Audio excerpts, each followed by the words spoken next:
Huwag mo na akong masyadong sinasabihan ng gwapo sa TikTok.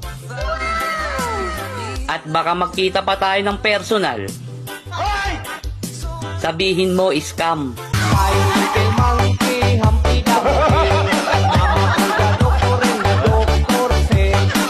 Hayop ka talaga! Shout out sa lahat ng driver. Yes! Hindi lang kami basta sweet lover. Sana all. Karamihan sa mga driver, nandun yung forever. Ayan na!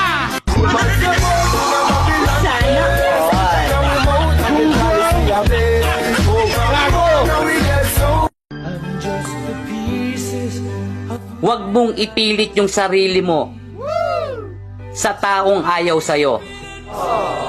Tandaan mo, Yes! hindi nililimos ang pagmamahal. Kusang binibigay yan.